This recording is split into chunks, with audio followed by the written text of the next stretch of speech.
오늘 나누고자 하는 하나님의 은혜의 말씀은 시편 37편의 말씀입니다. 37편이 1절부터 40절까지 구성되어 있기 때문에 읽지는 않고요. 제가 설교 중에 전부 다 읽도록 하겠습니다. 그때그때마다 화면을 띄워주시고 같이 주의 있게 읽으면서 말씀을 제한된 시간에 40절을 다 이렇게 균등하게 강의하는 것은 효과적인 방법은 아닌 것 같습니다. 여하튼 빠른 속도로 큰 흐름에 따라 시편 37편을 살펴보겠습니다. 이 노래요, 이 기도가 여러분과 저의 영혼 가운데 새겨져서 이 시편의 말씀을 붙잡고 기도로 나아가는 우리 모두가 될 수 있게 되기를 바랍니다. 시편 37편의 장르는 지혜시입니다. 이 시편은 악인들의 형통에 대해서 제기되는 문제를 다루고 있습니다. 이 시는 또한 히브리 알파벳에 따라 알파베리컬 순서에 따라서 기록되어 있는 매우 신중하게 구성된 시라고 할 수 있습니다. 이 시편은 크게 세 부분으로 구성되어 있습니다. 1절부터 11절까지, 12절부터 20절까지, 21절부터 40절까지 크게 세 단락으로 나눌 수 있습니다. 첫 번째 단락인 1절부터 11절까지의 내용은 악을 행하는 자들을 결코 시기하거나 불평하지 말라라고 말씀합니다. 1절과 2절을 한번 보시기 바랍니다. 다 같이 읽겠습니다. 악을 행하는 자들 때문에 불평하지 말며 불의를 행하는 자들을 시기하지 말지어다. 그들은 풀과 같이 속히 배임을 당할 것이며 푸른 채소같이 세잔할 것이미로다. 아멘. 이 지혜의 시인 시편 37편은 지혜의 말씀의 보고라고 할 수 있는 잠언과 매우 밀접하게 연결이 되고 있습니다.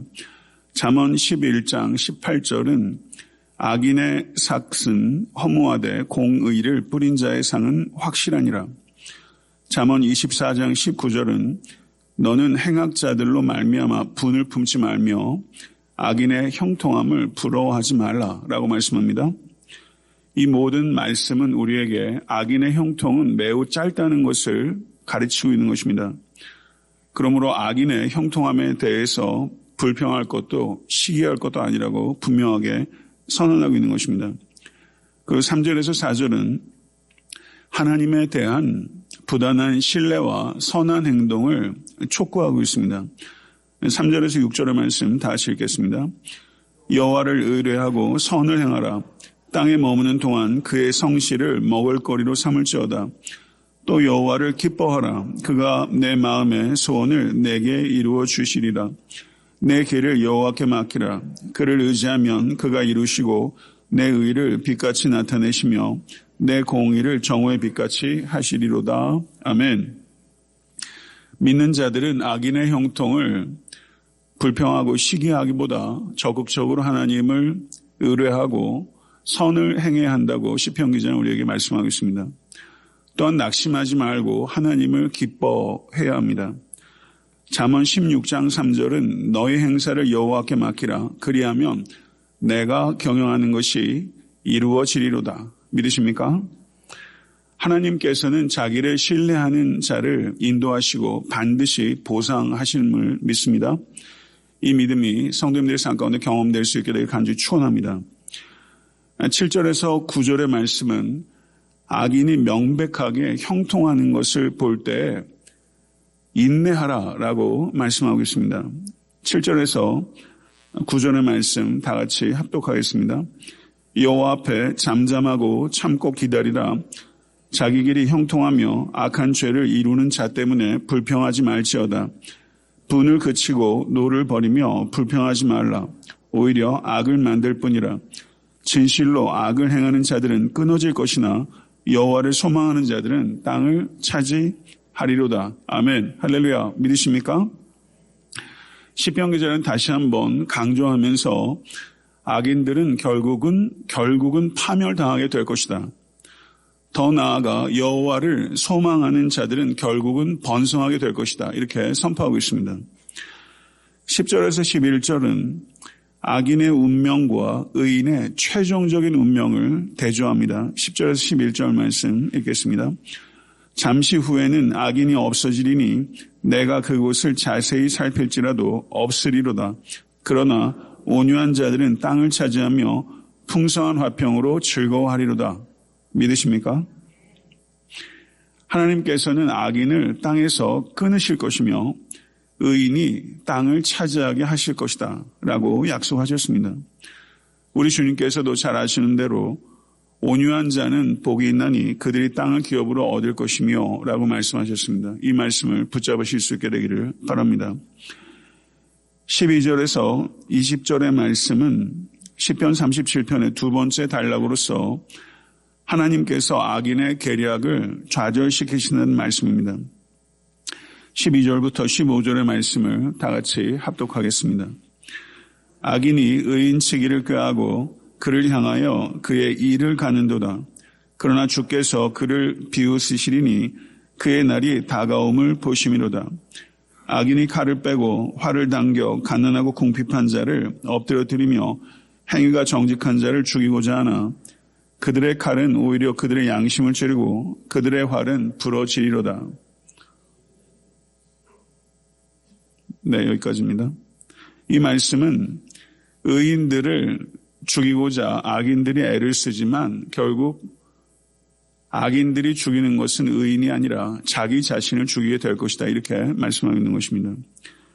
16절에서 17절의 말씀을 같이 한번 합독하겠습니다. 의인의 적은 소유가 악인의 풍부함보다 낫도다. 악인의 팔은 부러지나 의인은 여호와께서 붙드시리로다. 아멘. 믿으십니까? 의인의 적은 소유가 악인의 풍부함보다 낫도다. 이 믿음 진실로 가지고 계십니까? 오늘 설교의 제목은 이렇게 정했습니다. 저를 한번 따라해 보시죠. 풍부함보다는 의로움. 이 말씀은 시편 37편의 전체의 말씀의 주제는 풍부함보다는 의로움이 삶의 목표가 되어야 된다라는 것을 가르치고 있습니다. 근데 사실 이렇게 살아가는 사람이 거의 없습니다. 우리들도 이 자본주의 사회에서 우리들의 삶의 목표가 의로움이 아니라 풍부함일 때가 얼마나 많이 있으며 우리 자녀들도 그렇게 가르칠 때가 얼마나 많은지 몰라요. 이 소유에 대한 탐심이 얼마나 압도적인 시대를 살아가고 있는지 모릅니다. 사랑하는 성도 여러분, 풍부함이 삶의 목표가 될 때 우리는 악인의 형통을 부러워하고 또한 불평하며 또 시기하지 않을 수 없을 것입니다. 모쪼록 오늘 이 예배를 통해서 풍부함이 아니라 의로움이 여러분과 저의 삶의 목표가 되고 또 우리 교회가 풍부함을 추구하는 교회가 아니라 의로움을 추구하는 견고하고 거룩하며 강력한 교회가 될 수 있기를 간절히 축원합니다. 18절에서 20절의 말씀은 악인들의 기업과는 달리 의인들의 기업은 결코 파괴되지 않고 영원할 것이라고 선포하고 있습니다. 18절부터 20절의 말씀 다 같이 합독하겠습니다. 여호와께서 온전한 자의 날을 아시나니 그들의 기업은 영원하리로다. 그들은 환난 때 부끄러움을 당하지 아니하며 기근의 날에도 풍족할 것이나 악인들은 멸망하고 여호와의 원수들은 어린 양의 기름같이 타서 연기가 되어 없어지리로다. 아멘. 이 시편의 세 번째이자 마지막 단락은 21절부터 40절까지의 내용입니다. 그러므로 선을 행하라라는 말씀입니다. 21절과 22절 읽겠습니다. 악인은 인색하나 의인은 관대하다고 말씀하는 부분입니다. 읽겠습니다. 악인은 꾸고 갚지 아니하나 의인은 은혜를 베풀고 주는도다. 주의 복을 받은 자들은 땅을 차지하고 주의 저주를 받은 자들은 끊어지리로다. 아멘. 잠언 28장 27절은 가난한 자를 구제하는 자는 궁핍하지 아니하려니와 못본 채 하는 자에게는 저주가 크리라 라고 말씀합니다. 성도 여러분, 은혜에 감사하는 마음을 가지실 수 있게 되기를 바랍니다. 은혜에 감사하는 마음이 있을 때 탐욕을 버릴 수 있고 시기하지 않고 관대한 삶을 살아갈 수 있게 되는 것입니다. 23절과 24절은 의인이 절대 안전하다고 선언합니다. 23절과 24절 읽겠습니다. 여호와께서 사람의 걸음을 정하시고 그의 길을 기뻐하시나니 그는 넘어지나 아주 엎드리지 아니함은 여호와께서 그의 손으로 붙드심이로다. 아멘. 의인도 넘어질 때가 있습니다. 그렇지만 결코 엎드려지지 않습니다. 그러므로 의인은 꾸준히 끝까지 걸어갈 수 있는 것입니다. 의인은 최후 승리를 반드시 얻게 될 것입니다. 25절과 26절은 하나님께서 의인에게 복을 주실 것이라고 약속하고 있는 부분입니다. 25절과 26절 읽겠습니다. 내가 어려서부터 늙기까지 의인이 버림을 당하거나 그의 자손이 거식함을 보지 못하였도다. 그는 정일토록 은혜를 베풀고 구워주니 그의 자손이 복을 받는도다. 아멘. 여러분과 저의 앞으로의 평생의 삶이 은혜를 베푸는 삶이 될 수 있게 되기를 바랍니다. 27절부터 29절은 악에서 떠나 선을 행하라고 명령합니다. 27절부터 29절 같이 한번 읽겠습니다. 악에서 떠나 선을 행하라. 그리하면 영원히 살리니 여호와께서 정의를 사랑하시고 그의 성도를 버리지 아니하심이로다. 그들은 영원히 보호를 받으나 악인의 자손은 끊어지리로다. 의인이 땅을 차지하며 거기서 영원히 살리로다. 아멘. 사랑하는 성도 여러분, 우리는 선한 행동을 하도록 구원을 받은 존재입니다. 믿으십니까? 선한 행동을 하였기 때문에 구원을 받은 것이 아니라 선한 행동을 하도록 구원을 받은 것입니다. 성도가 선한 행위를 어떻게 할 수 있습니까? 그것은 선한 행동을 하겠다는 의지를 통해서 선한 행동을 할 수 없습니다. 그런 의지가 필요하지 않다는 뜻이 아닙니다. 선한 행동의 궁극적이고 가장 강력한 동기는 하나님의 심판이 있을 것이라는 것을 아는 데서 비롯되는 것입니다. 우리는 하나님의 심판이 있다는 것을 믿고 기다려야 합니다. 그렇지만 하나님의 심판에 대해서 지나치게 강조하거나 불충분하게 강조하는 것을 피해야 합니다. 이 양극단을 피하십시오. 하나님께서 심판하실 것입니다. 그렇기 때문에 벌벌 떨면서 살아서는 안 됩니다. 그렇지만 하나님의 심판에 대해서 두려움 없이 살아서도 안 되는 것입니다. 벌벌 떨면서 살아도 안 되고 두려움 없이 살아서도 안 되는 것입니다. 지나치게 강조하거나 불충분하게 강조하지 마시고 종말이 있다는 것을 믿고 고대하면서 그 종말에서부터 비롯된 윤리적 동기를 가지고 악을 떠나며 선한 일을 행하는 데 더욱더 힘을 다하시는 사랑하는 모든 권속과 교회가 될 수 있게 되기를 간절히 축원합니다. 30절에서 33절의 말씀은 악인으로부터 하나님께서 의인을 반드시 보호하신다. 믿으십니까? 30절에 34절의 말씀 읽겠습니다. 의인의 입은 지혜로우며 그의 혀는 정의를 말하며 그의 마음에는 하나님의 법이 있으니 그의 걸음은 실족함이 없으리로다. 악인이 의인을 엿보아 살해할 기회를 찾으나 여호와는 그를 악인의 손에 버려두지 아니하시고 재판 때에도 정죄하지 아니하시리로다. 여호와를 바라고 그의 도를 지키라. 그리하면 내가 땅을 차지하게 하실 것이라. 악인이 끊어질 때 내가 똑똑히 보리라. 아멘. 시 한 절 한 절이 참 얼마나 깊은 지혜를, 명확한 지혜를 담고 있는지 모르겠습니다. 의인의 입은 지혜로우며 그의 혀는 정의를 말하며 그의 마음에는 하나님의 법이 있으니. 성도 여러분, 올 한 해 살면서 나의 입은 지혜로우며 나의 혀는 정의를 말하며 나의 마음에는 하나님의 법이 있습니다. 이렇게 진실로 삶을 살아오셨습니까? 이렇게 살기 위해서 부단히 노력하신 분들이 많이 계실 것이라고 믿습니다. 이것이 여러분과 저의 노력에 그치지 않고 구체적인 삶의 열매가 되는 축복을 경험할 수 있게 되기를 간절히 축원합니다. 의인의 입은 지혜롭다는 것입니다. 철학자의 입이 지혜로운 게 아니라 의인의 입이 지혜롭습니다. 누가 의인입니까? 감사하는 성도가 의인입니다. 감사하는 성도의 입은 지혜롭습니다. 불평하고 시기하는 사람의 입이 지혜로울 턱이 없습니다. 감사하는 자의 입이 지혜로운 것입니다. 사랑하는 성도 여러분, 우리가 살아가면서 때로 우리의 삶이 악인의 손아귀 안에 있는 것처럼 보일 때가 많이 있습니다. 그렇지만 의인은 악인의 손 안에 있는 것이 아니라 여호와의 손 안에 있음을 확신합니다. 35절부터 38절은 악인의 무성함은 사라지게 될 것이며 하나님께서 의인을 구원하신다라고 약속하는 부분입니다. 35절부터 40절까지의 내용인데요.